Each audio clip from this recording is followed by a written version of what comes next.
श्री राजीव सटाप। सभापति जी बहुत बहुत धन्यवाद। आज हम जीएसटी के चारों बिलों पर चर्चा कर रहे हैं और इस बिल को लाने के पीछे का विचार का हम समर्थन करते हैं सभापति जी। और इसका समर्थन क्यों न करें, क्योंकि 2011 में इस बिल को तो हम ही लाए थे और जिस प्रकार से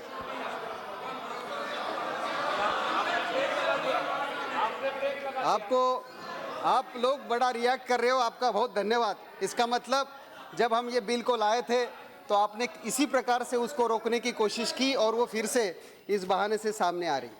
आज हमारे वरिष्ठ नेता मोइली जी ने जो बात रखी उसी लाइन को सभापति जी मैं आगे लेकर जाना चाह रहा हूँ। जिस प्रकार से इस बिल को आपने लाया, ये विचार हमारा था, हम इस बिल का जो विचार है उसका तो समर्थन करते हैं, लेकिन इस बिल पर हमें कुछ आपत्तियां भी है। जैसे जिस प्रकार से जीएसटी का दर में बदलाव करने की बात और जीएसटी के दर में ये बदलाव करते वक्त संसद को इसमें विश्वास में नहीं लिया जाएगा, ये जो प्रोविज़न इसमें लाया है, यानी पार्लियामेंट के लेजिस्लेटिव कॉम्पिटेंस को कहीं ना कहीं इसमें अनदेखी करने की जो बात आई है वो ये ठीक नहीं है। संविधान के अनुसार ये जो पावर दी गई है ये संविधान में दी है और संविधान ने संसद और राज्य के विधानमंडल को टैक्स के बारे में जिम्मेदारी लेने की और टैक्स लगाने की पावर दी है। जैसे इनकम टैक्स की बात हो सकती है, सर्विस टैक्स की बात हो सकती है और ये सभी इसमें संसद की अनुमति लेनी पड़ती है। ये आपके कॉन्स्टिट्यूशन की पावर है और इसमें ये बदलाव आपने लाया है और जो legislative competence of the parliament है इसको कहीं ना कहीं इसमें चैलेंज किया गया है। अभी अमेंडमेंट्स आएंगे, अमेंडमेंट के वक्त हम सब हमारी बातें इसमें रखेंगे। सभापति जी, दूसरी बात जो हम यहाँ रखना चाह रहे हैं, अरुण जेटली जी ने जब भाषण दिया था तो टैक्स स्ट्रक्चर को सरल करने की बात की थी। हमें भी लगा था कि जब ये बिल वापस ठीक तरीके से संसद के सामने आएगा तो टैक्स स्ट्रक्चर जो है पूरा सरल रहेगा। और जीएसटी को लाने का मकसद ही ये था कि वन नेशन वन टैक्स। हम टीवी पर ऐड देख रहे हैं, central board of excise and customs द्वारा जो ऐड जारी है उसमें अव्वल बैडमिंटन खिलाड़ी कहती है कि जीएसटी एक देश एक टैक्स एक बाज़ार। लेकिन क्या ये बिल देखने के बाद एक टैक्स की बात लग रही है?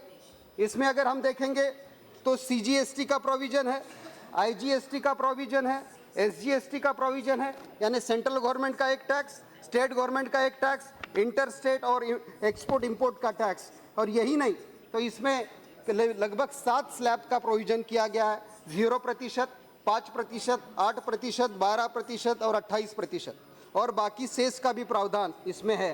तो ये सब देखने के बाद ये कहाँ पर ये वन नेशन वन टैक्स के आसपास भी हमें ये दिख नहीं रहा और जो आपने बात की थी वन नेशन वन टैक्स उसके विपरीत ये आपकी बात जारी है। मैं यहाँ पर जैसे अभी कुछ सांसदों ने आपत्ति दर्ज की, मैं इस बिल के चर्चा के दौरान हमारे आदरणीय माननीय प्रधानमंत्री और गुजरात के तत्कालीन मुख्यमंत्री नरेंद्र मोदी जी ने जो बात रखी वो सदन के सामने रखना चाह रहा हूँ। मोदी साहब ने उस वक्त कहा था कि जीएसटी के संबंध में गुजरात सरकार ने और भारतीय जनता पार्टी का स्टैंड बहुत साफ है, ये मैं इनको कोट कर रहा हूँ।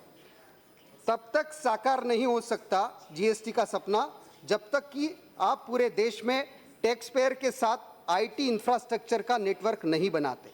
यह इम्पॉसिबल है क्योंकि जीएसटी की रचना ही ऐसी है जिसकी पहली आवश्यकता है। और इसलिए मैं जब प्रणब मुखर्जी जी से पहले भी एक बार मिला था तब मैंने विस्तार से यह बात समझाई थी एंड ही वॉज एग्री कि जब तक आईटी इंफ्रास्ट्रक्चर हम खड़ा नहीं कर पाते तब तक जीएसटी का इम्प्लीमेंट ही नहीं कर सकते, इट्स इम्पॉसिबल, ये माननीय प्रधानमंत्री जी ने कहा था।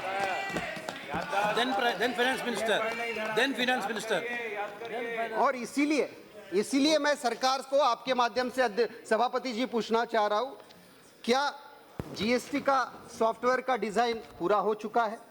अगर डिज़ाइन हुआ है तो क्या उसका इम्प्लीमेंटेशन के स्तर पे वो आया है? अगर वो इम्प्लीमेंटेशन के स्तर पर आया है तो क्या उसकी बारीकी से टेस्टिंग की गई है?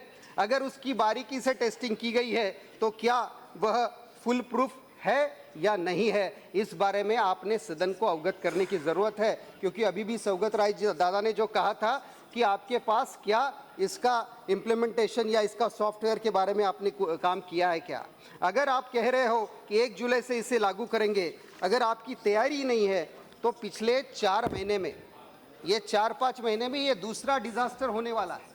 एक डिजास्टर तो आपने डिमोनेटाइजेशन के रूप में किया, कोई तैयारी नहीं थी, कुछ तैयारी नहीं थी और लोगों को परेशानी का, कठिनाइयों का सामना करना पड़ा था। वही बात आने वाले समय में होने वाली है। इसलिए अगर लोग परेशानी में रहेंगे, अध्यक्ष जी मैं 2 मिनट लूंगा, लोग परेशानी में रहेंगे तो कहाँ जाएंगे, कौन सा टैक्स देंगे, किसको टैक्स देंगे, कितना टैक्स देंगे, इस असमंजस के वातावरण में परेशानी बढ़ेगी और इसीलिए ध्यान देने की जरूरत है, ऐसा मुझे लगता है।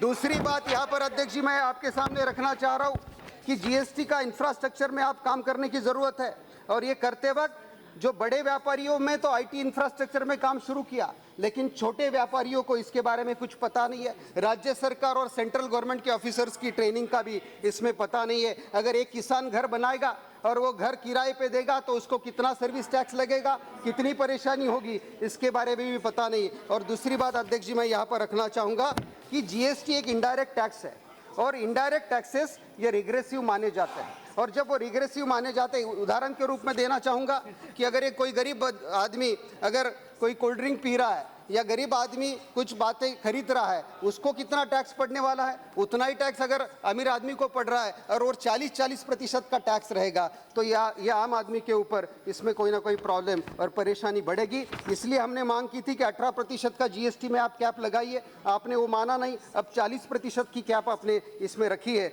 और इसलिए कहीं ना कहीं भारत की जो अध्यक्ष जी लास्ट मिनट, भारत की जो इकोनॉमी है वो 60% सर्विस में चलती है और इसलिए मेरा आपके माध्यम से ये आग्रह है कि सरकार इसके बारे में ध्यान दे कि 12% का टैक्स हो या 18% का टैक्स हो। और इसलिए यहाँ पर आप कहोगे कि कांग्रेस रूल स्टेट ने भी मान लिया।